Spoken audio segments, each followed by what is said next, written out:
Good morning, Adam. Good morning, Senator, and good morning, everyone. Well, or whatever time you happen to be listening to this. Welcome to another episode of From the District with State Senator Suzanne Weber, who is joining us quite literally from the district. Senator, Yes. how? Good morning. It's kind of a cloudy day today, but oh well. We need Keeps it clouds cool. too. Keeps it nice and cool as we come into the summertime. Yes. It's nice to have a little bit of a coolness. Lord knows in the legislature, there's not a lot of coolness going on. So When I left Albany yesterday, I picked up the dog in Albany and then drove home. It was 82 degrees. Ooh, toasty. By the time I got to Tillamook, it was 62 degrees. That's just the way it is, though, right? Yes. Having grown up in Tillamook, I always knew if we were gonna cross the hills, it's always gonna be at least 10 degrees warmer. Yes. Or 10 degrees cooler. Yes. I used to tell folks, like, I grew up between the temperatures of like 40 and 70. Like, I did not do well outside of those temperatures. So Yeah. it's taken me Same a long here. time. I was in Las Vegas last week where it was for a conference where it was 105 degrees. It was unpleasant. I was in a suit. Yeah, that's unpleasant. Mm-hmm. Yeah. It was unpleasant. Yeah, I always feel more sorry for people that are experiencing heat than experiencing cold. Well, I've always said I can put more clothes on. I can only take so many off without getting right. So I would agree with you on that. Well, we've had another busy week. We have, and I want to talk to you about a lot of this stuff that's happening, and we can, we were talking a little bit about this beforehand, but we are now 3 weeks, right? Yeah, 20 some days. Yeah. Yeah. We are recording this on June 6th, and you are required, I believe, by the 29th. Right. And there is hope that we will get out of here sooner, but I don't have hope for that because I think it's misplaced hope. Oh, I've heard that. I hear that hope every year. Mm-hmm. And I think the last time it happened, it was like 2007. I mean, and that was like a day. So when I was teaching, I always wished, the kids got so rowdy just before spring vacation. I mean, they had it. And I always wish that someone would come in and say, surprise, we counted wrong. We're going to let you out a week early. And so never happened, of course. It never happens. If anything else, it's going the other way, right? I'm now hoping that this will happen here. But, as I told you, we have 37 pages of blue sheets. Right. We are getting through maybe 3, 4, 5 pages a day. But then we have bills coming over from the House and concurrences. And so we're just adding to the stack. Right. And for those folks who don't know, the blue sheet is, they're literally blue. They are the pages that come out every day that have the list of bills on the floor that you are expected to vote on. And if you don't finish the sheet, it generally rolls over to the next day. And it just adds and adds and adds. And what we were also talking about, folks, was the fact that we have so many important issues that need to be addressed. And here we are waiting to the very end to be able to address issues that are really affecting our communities. Right. And I told you before, the last bills to be passed are budget bills. And we have had several budget bills coming out of the Ways and Means Committee, but not enough. I mean, right. Yeah, and it's remarkably frustrating. I think we've kind of reached, and it's June, we generally started getting frustrated. And this is kind of a yearly thing that I've noticed, that the most important things, the things that are absolutely pressing to Oregonians, they're not happening. They're either not happening, or if they're happening behind closed doors. Nobody's really talking about them, and it'll show up the last minute with hardly any public comment and get rammed through. And that's such terrible policy making. And I don't blame you on this. I mean, you have no I control. am not driving the bus on these. It is important to, and we don't like to get too partisan on this, but our friends on the other side, the Democrats, totally control the building. Yes, they they have do. super majorities on both sides. They can do whatever they want without any of you at all, as long as they all stick together. Right. And for you to do anything that you want, you need to actually peel off several Democrats in both the House and the Senate, and get their leadership to agree to it. So it's much harder for you to do anything normally than it is for them to do, even with any of you. Let's just take a look at some of the stuff that is really, really pressing. Let's talk about housing, right? We talk about this so much, housing. The governor promised, this is the focus. This is going to be, we've done all the regulation side, we've done all the rent control side, now we're going to talk about building. And she said we need 36,000 units per year. Yes. We have built in 2024 13,000. Yes. Less than a half, almost a third of the number that we've needed. And you've had a couple of really good bills that have passed, but they're the drop in the bucket. They're a drop in the bucket for what we need. Yes. And the other thing is, we have all of these infrastructure issues that need to be taken care of before we can even build. The water, the sewer. Right. And I'll tell you, municipalities do not have the money on hand to be able to just start digging and putting in water pipes and sewer pipes. So there have been bills that have talked about, let's be honest, prevailing wage. That is a huge problem. The Democrats won't touch it. And since they won't touch it, well, we're not. And those issues also go over, carry over into, the issues regarding transportation. Right. I mean, every time we have one of those wage bills, a wage bill that will discriminate against small businesses and their ability to bid on these projects, we start driving the cost of the projects up exponentially. So we've seen next to nothing on housing. Transportation just brought that up. I know there are talks happening, but we have seen nothing. We have seen no bills. And this is supposedly the big one, right? The thing that everybody's going to be talking about. Yes, this is what's going to sustain ODOT. This is what we're looking at for Highway 30. We don't have that bill completely over the line yet. Right. Highway 26. Major issues, and there's going to be major issues that are going to be brought to the forefront this weekend with the Goonies 40th anniversary. And then we have Highway 6, and we had a report from Bill Jablonski on Tuesday that they're going to be working on the area around milepost 35. Well, that's just a drop in the bucket. And do we have cell service yet on that highway? No, that's been promised out 2 years ago. Right. Hasn't happened yet. So transportation, this is going to be, when the bill comes, assuming a bill comes, it's going to be huge. And we are, like I said, 3 weeks from when you literally have to leave the building, when you are done, when sine die occurs. This bill's going to have to get through both houses. It's going to have to go through numerous committees.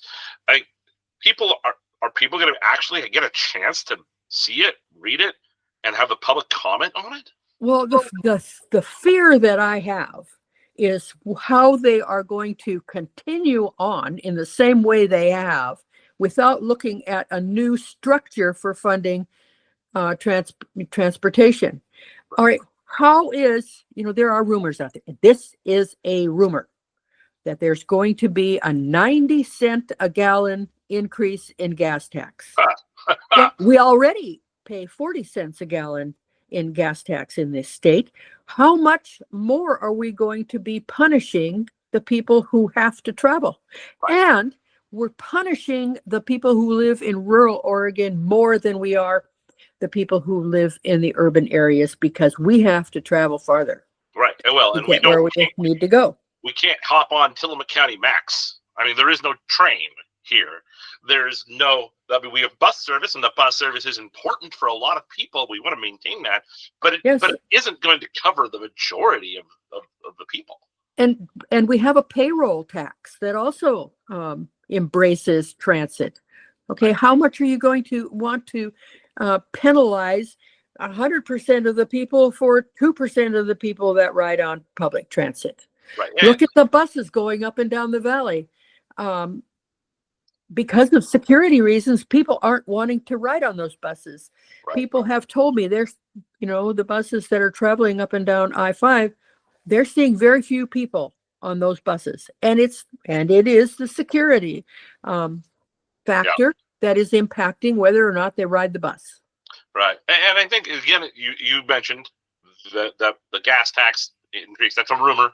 I think it's probably pretty safe to expect that there's going to be some increase in whatever comes out, but we don't know. We don't have a bill. We have nothing. I know you've been involved in some negotiations, but again, we say, the Democrats are the ones who will control, to forgive the pun, will drive this bus. They're the one. I mean, we hope they're listening to you, but we don't know because we have no bill.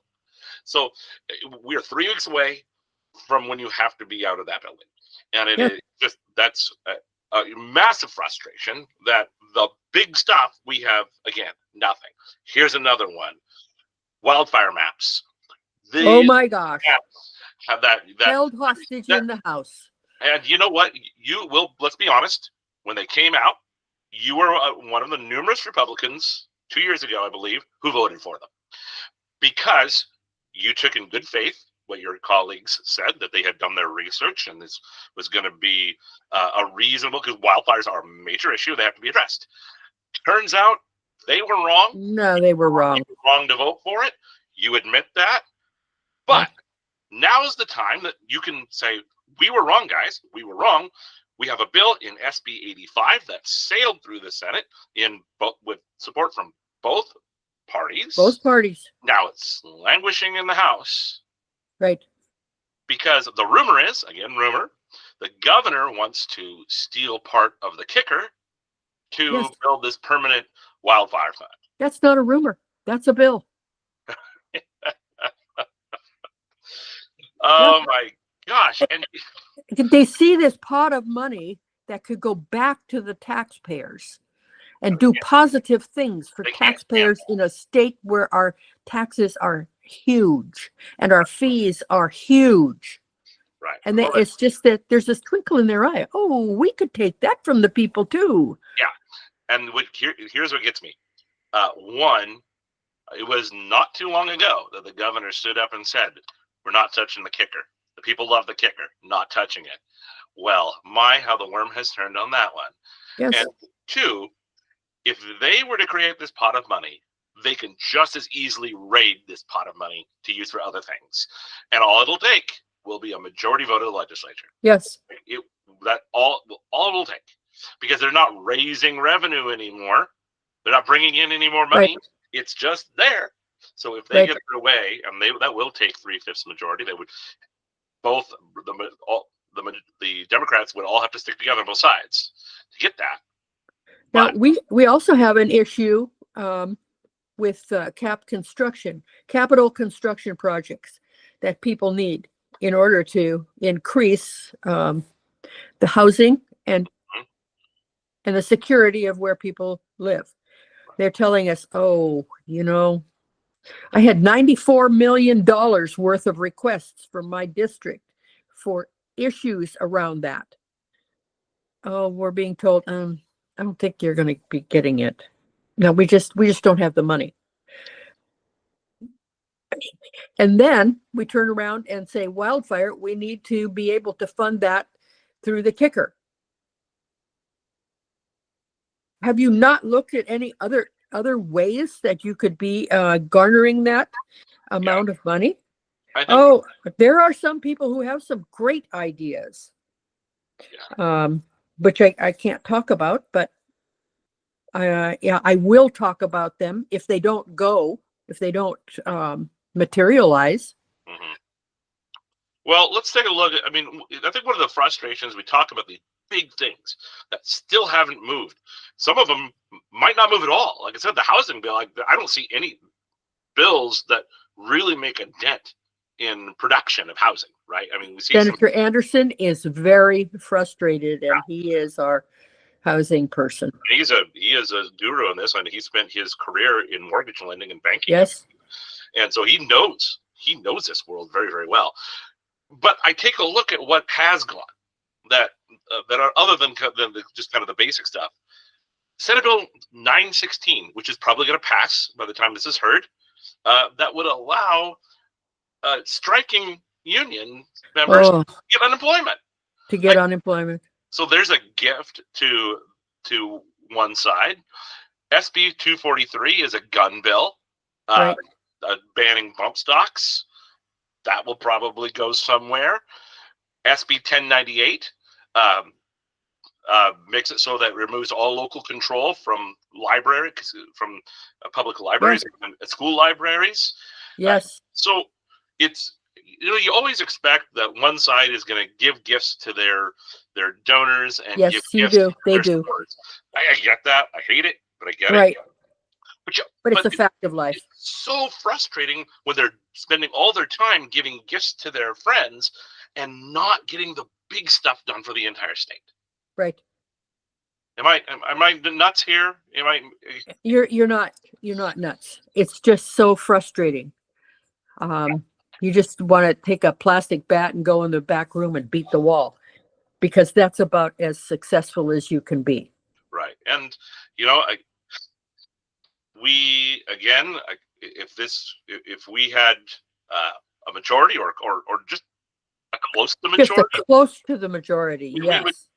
I'd say, I've heard numerous times, and I was around, but I wasn't as active then, but the 2010 session, when you had co-speakers, because we had a 30-30 split, and we had Peter Courtney as the president of the Senate, that has a 16-14 split, but Betsy Johnson was there, so it really was a 50-50 split there.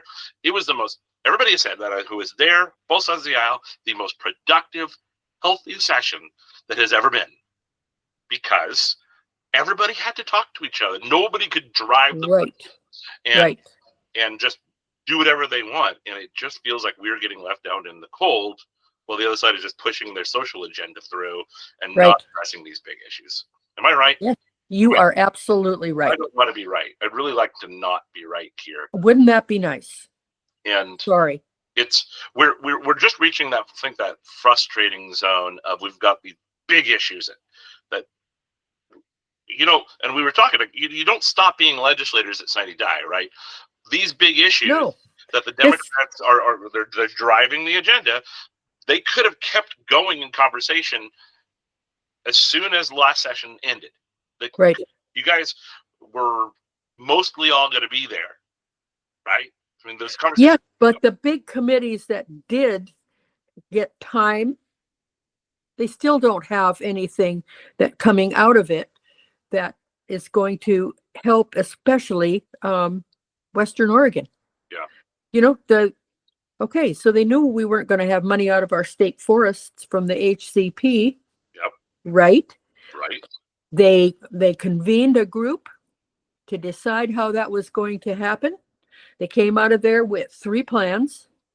Mm-hmm. None of the plans was acceptable according to leadership. So we are still floundering in this morass of uncertainty that has our folks, our forestry folks on the ground just shaking their head. They've never seen anything like it. I remember when that HCP passed, we had a number of letters to the editor, to the Daily Astorian, I recall, blasting other folks on the right, on the Republican side, the business side, saying, well, we're here to really, this is passed. You guys were just throwing epithets the entire time. We're here to actually solve the problem now. Let's do this. Let's work together. Okay, well, where are you guys now? But here's the thing. We've got the Habitat Conservation Plan, but the Endangered Species Act hasn't been totally worked out in Washington, D.C. yet. Yeah. So why are we doing this? Right. And we looked yesterday at maps of where potentially the spotted owl could be. Huge areas that are now protected for habitat. There are no spotted owls there, and there haven't been for 8 to 10 years. Right. But still, we are protecting that property. Right. We can't log it. And when the wildfires come, and we have no money to fight those fires or to help the people that are burned out. I mean, look it up in Manitoba. One night they evacuated 17,000 people out of the Northland and sent them all to Winnipeg. What's going to happen when that happens? When we have the Tillamook burn again? Yeah. Because we're not managing our forests, our greatest asset, intelligently. Well, we're managing it to be Portland's playground. That's what we're managing. Yes, we are. And which also brings up the bill that I had. I had a couple bills on the transit lodging tax. Yes, you do. Because we have people coming down here to recreate and doing foolish things and getting themselves in trouble, raising the population of our jails and our hospitals and taxing our emergency services, our small fire departments, and not being able to get the funding to be able to sustain them. And then, they're mostly all volunteer organizations anyway. Right. Okay, so how many volunteer organizations in the valley do we have that are out there just, picking up the pieces when all the no, they're not. No, they're not. We see, and we've talked about this before, we see this massive influx of people. As you mentioned, the city of Astoria this weekend, the population is expected to double. Yes. Just over the weekend. People are going to do some stupid stuff, right? Yes. And our ambulances, our fire departments, our police, they're going to have to deal with that. And they're not going to get any more money for dealing with it. Right. Just because the population doubles and the demand doubles, they don't. If we built some more houses and create more property tax revenue, they'd get more money. But since we're not building more houses, right, that's not going to help. So your focus hasn't been raising the rate. Some people have been focusing on raising the rate of the tax. That's what some people want to do. That's not the discussion that you really want to have, right? No, I want to be able to include public safety in that 70 or 30%, right? Because it's not included in the definition. Right. And so this has been, I think, I'm a little amazed at the pushback from some folks, but because this is, I really have appreciated Astoria's Don Boone, the county manager, being involved in all of these discussions, and Paul Fournier from Tillamook. He was out there for the hearing yesterday when we thought we were going to have an answer, and we didn't get one. More work. Yeah. And have we been able to start this conversation earlier? I think we've been able to get more done, but unfortunately we were focusing on the other side's stuff. Well, this is one of these things that it's a conversation that I started with these people last summer when it was evident, very evident, that we needed additional funding for these folks. Right.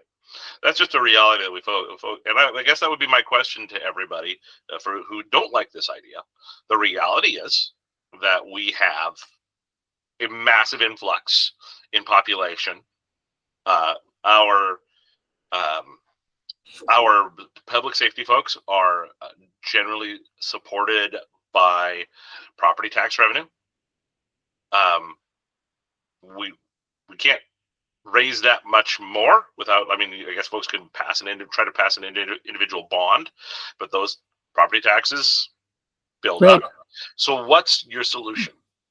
No, I know what your solution is. You put it in. You know what my solution is. But the folks who oppose it, I'd like to know the other solutions of getting funding to these organizations, these that are first responders who need it because of the massive amount of influx and increase in calls.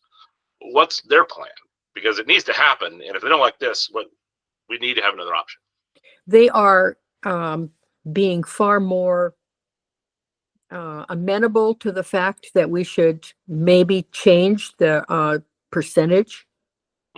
And one of the legislators proposed yesterday in an amendment to, instead of saying 70% to attract and encourage more tourism, to flipping that around and saying 30% to attracting the tourists and 70% to dealing with the tourism. Well, that'd be more than I ever thought we would be able to get done. So that's a very interesting theory. So, but it's interesting hearing people from Bend talk about it, and hearing people from Albany come and testify about it, and then hearing what happens on the coast. So it's a statewide problem with a lot of issues surrounding it. Right, and it's a problem for everybody, just in a different way. Right. So, well, and I will tell you that right now there are folks of a different persuasion that are looking at, maybe we ought to go back and look at a sales tax. Oh, geez, stop. Honestly, I will tell you, those conversations are happening in some circles. You know what? Those conversations happen every year in some circles. It is not happening. Not happening. It's at least not, unless they can find a sneaky way of getting it through without asking the people, because the people have been asking times. These are not people that are from rural areas that are talking about it. This is people who live in the suburbs and in the urban areas of Oregon that are thinking that this is the golden ticket. Yeah. Well, this fails at the ballot everywhere, like everywhere, every time. So if they're going to have to find some sneaky way of doing it, because it's not going to pass. It will not pass. Not going to pass. All right, Senator. I think our time. Oh yeah. I think our time is up, but we could probably keep going. Oh, we can always keep going. We used to do these, and we'd go for like an hour and a half until Katie told us to stop. Yeah, she did. We keep beating up on her on this, but she's right. We have to say she is right, because we do want people to actually watch these, and 30 minutes is about all we can do. So, Senator, it is always a pleasure. I look forward to having further conversations, hopefully with some solutions to the real problem. Maybe next week, because I'll tell you, while we have been talking, the messages have been coming across email that we will be increasing the time on the floor. And so that's coming in. So we'll be spending all day in that room. Well, hopefully that means, we don't have a lot of bills to address the real problems, but hopefully the ones that we do have will actually start passing. But are there going to be enough public hearings, and are the important bills coming forward? That's it. Well, that's what we can hope. Yes. All right, Senator. Always a pleasure chatting with you. Always a pleasure chatting with you. Take care and have fun on your Boy Scout camping trip. Oh, yes. Yes, out on a scouting camping trip. So I will be disappearing for a few days. So. Okay. All right. Thanks again. Thank you, Senator. We'll talk to everyone soon. We'll see you next week. Yes.